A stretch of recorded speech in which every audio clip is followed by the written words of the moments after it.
oggi, nonostante il pre-Putin che aspetta la città, solo domani sarebbe stato impossibile realizzare questa piccola conferenza stampa e diciamo che da domani, da oggi, perché è in corso l'allestimento dello spettacolo di Natale Caso Cuppiello, diciamo che prende vita questa collaborazione tra lo Stato di Friuli Giulia e il Teatro Neva. Tra un teatro stabile e un teatro cosiddetto instabile, come abbiamo sempre chiamato e come amiamo definirci. È importante però prendere queste situazioni, questi periodi di crisi economica anche come un'opportunità. L'opportunità è quella di rivedere delle cose e di vedere proprio un sistema che finora ha portato un po' i vari teatri della città, che sono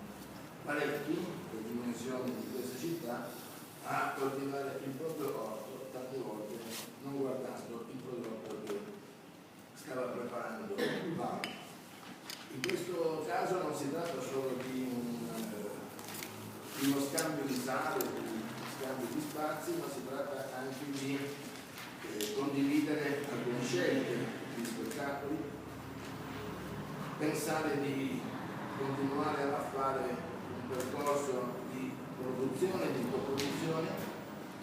che ha già avuto delle esperienze negli anni passati, anche fortunate direi, e si tratta anche di capire come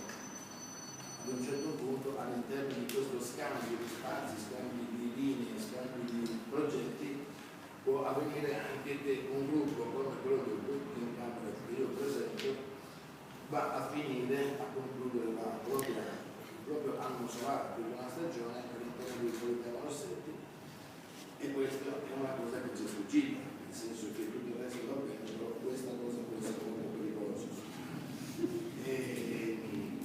Che dire, io sono molto contento, non è un governo di larga intesa, questo mi piace sempre ribadire, non c'è un presidente che ci ha imposto di collaborare, ci siamo guardati,